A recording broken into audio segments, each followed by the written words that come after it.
Hey, my name is Shelly and this is my channel, Shell Space. So today's video is about books and series that I want to give a second chance to. Whether that be I read the first book in the series and just didn't continue on, or I read a little bit of it, DNF'd it. After a long time passing, I've been thinking about these books and these series and thinking that maybe it is something that I want to give a second chance to. Majority of the time, I listen to audiobooks, and sometimes an audiobook narrator can make or break a book. And I think with a lot of the ones that I'm about to mention, it plays into that. So I think that the narrator really took away from my enjoyment of the book, because I'm quite particular when it comes to narrators. Apparently, I didn't realize this until recently. And another reason why I accidentally DNF'd the series is because I read the book and then just never continue on with the second, and then enough time has passed that I completely forgot about the book. So with all that said, let's get to it. So the first series I would like to talk about is the Song of the Shattered Sand series. This one starts with the 12 Kings of Shirakai. I actually read the 12 Kings of Shirakai probably about 2 summers ago. I was lukewarm on it. I didn't hate it. I didn't love it. And because of that, I just never continued on with it. But I literally own all of the hardcovers of this book, except for the last one.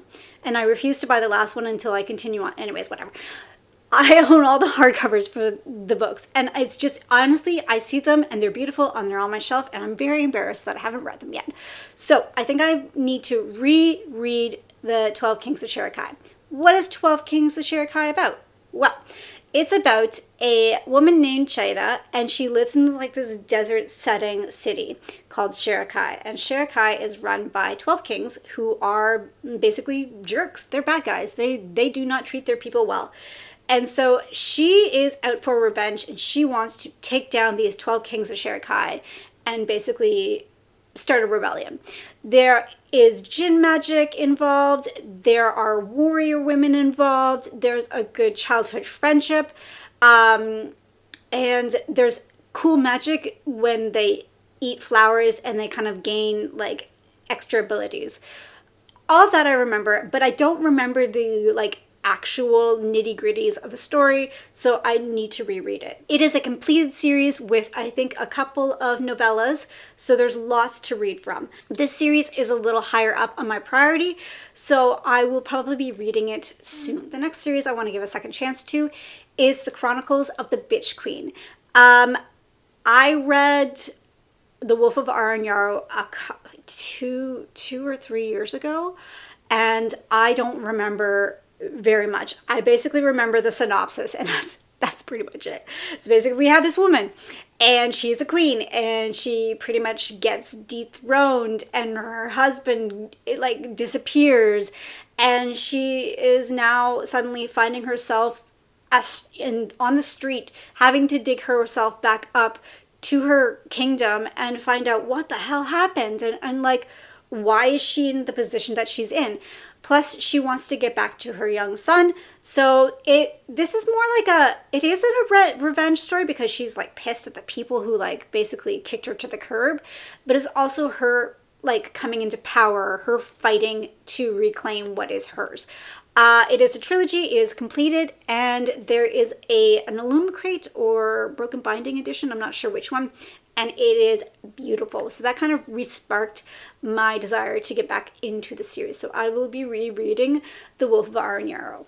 The next series I want to talk about will probably upset a lot of people, and that is the Tawny Man trilogy by Robin Hobb. I read Fool's Errand and Golden Fool back to back, and then I started Fool's Fate, and I put it down. It was an okay story. I liked it better than the Farseer trilogy by far, but it will not stand a flame to Live Ship, because Live Ship Traders is my favorite trilogy of all time. So it won't reach that level for me, but it was okay. But I wasn't drawn into it as much as I wanted to be, and I just really didn't have any desire to continue on.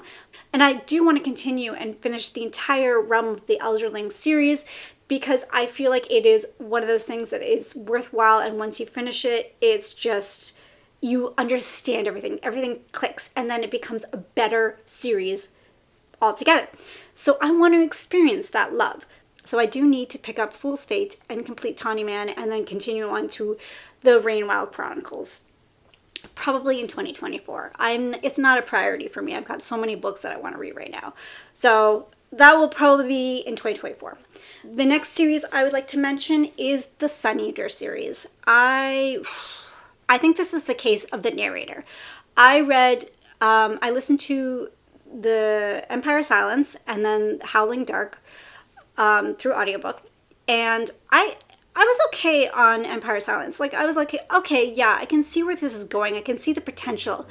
And then I read Howling Dark, and I'm like, I don't care. I think the narration really got to me, and the narrator's voice really got to me, like the combination of the both. Unfortunately, I don't remember much. I remember Empire Silence, but I don't really remember what happens in Howling Dark. So I think that's one that I'll have to reread, and if I like it, we'll continue on with the series. Theoretically, this series should be, like, for me, it is got an unlikely hero or an anti-hero. It has, aliens, like basically lightsabers. It's sci-fi, it's fantasy, it's amalgamation of all these things that I love. So I'm really questioning why I don't love it as much as everybody else does. Like, I feel like I'm missing something. So I'm going to physically read it, and that will probably be a 2024 task because I've got a lot of things going on. The next one I would like to mention is not a book, it is an author, and that is Kristoff. I read Nevernight a couple years ago, and then I read Empire of the Vampire when it came out. Both I listened to audiobook, and I think that is where the problem is, especially for Nevernight. I felt like that the audiobook narrator, for me, just really didn't work at all. Like, I think that that's one of those books that you need to read physically to really enjoy. And same with Empire of the Vampire. I just think that maybe it's one of those books that I just need to, like, read physically to enjoy, especially since I have such a beautiful edition of Empire of the Vampire. Like, there's the beautiful illustrations. Either that, or I just don't jive with Kristoff, and I feel kind of sad because Kristoff, like, maybe if it's like, if I read them in my 20s, I would have been like all over it, because that's something that I would love. Like, he's almost got like that punk rock kind of feel. And so I don't know. Yeah, I don't know what it is, but I'm going to reread Empire of the Vampire, especially since the second one's coming out very soon, sooner than later. I'll probably be rereading that in January.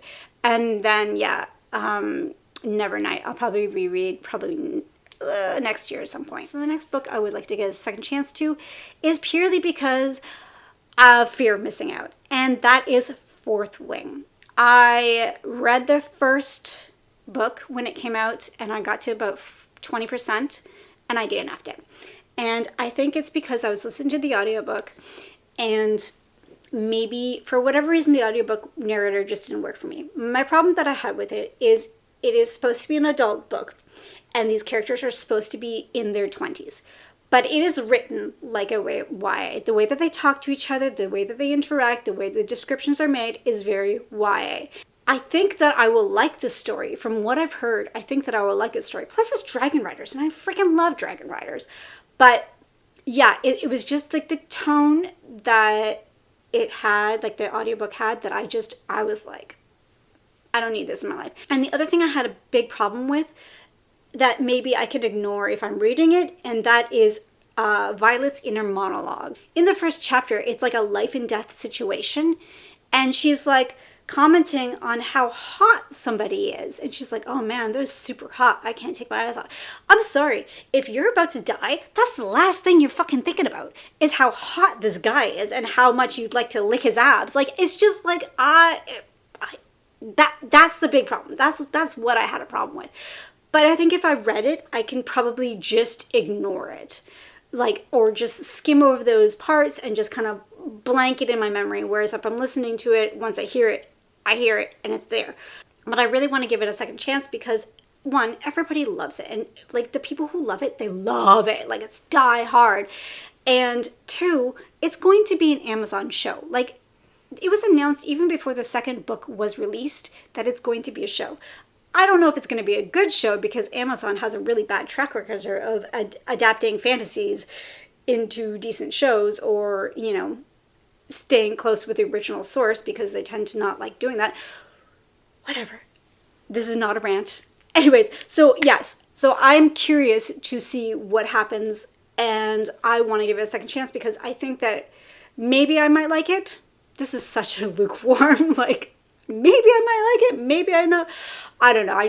Anyway, basically, I just want to jump on the hype train and see what it is all about and to see if I can join it because that would be a lot of fun. The next series that I want to give a second chance to is the Founding Trilogy by Robert Jackson Bennett, and starting with Foundryside. I read Foundryside, I think, last year or last fall. I can't remember. And I liked it. But again, I had the same kind of like, it wasn't, I loved it, I didn't hate it, I didn't love it. I was kind of lukewarm and I just never continued on. So I really like the idea of the story and like the magic system and basically reprogramming things to do things. I really like that. And the sembient beings, I love that trope. But for me, I think what stopped me from continuing on was a few of the character choices that were made in the book, especially towards the end.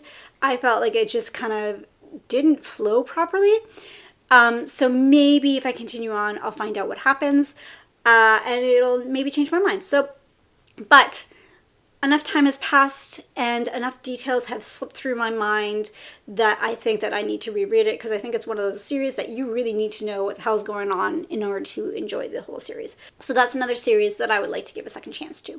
The last series that I would like to mention is kind of the same boat as Foundryside, and that is I didn't hate it and I didn't love it, and that is Murderbot. The first two books were okay. It was a nice palate cleanser in between these huge tomes that I'm reading, so I enjoyed that part. But yeah, it was just like every book is just like a very episodic feel to it. And a lot of people complain about Murderbot being an uninteresting character and all he wants to do is sit and watch TV and sit at home and do nothing. And that, I love that because that is me.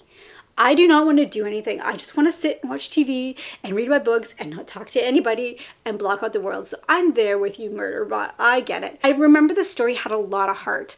And I think that I remember enough to just continue on with the series and not have to reread the first two.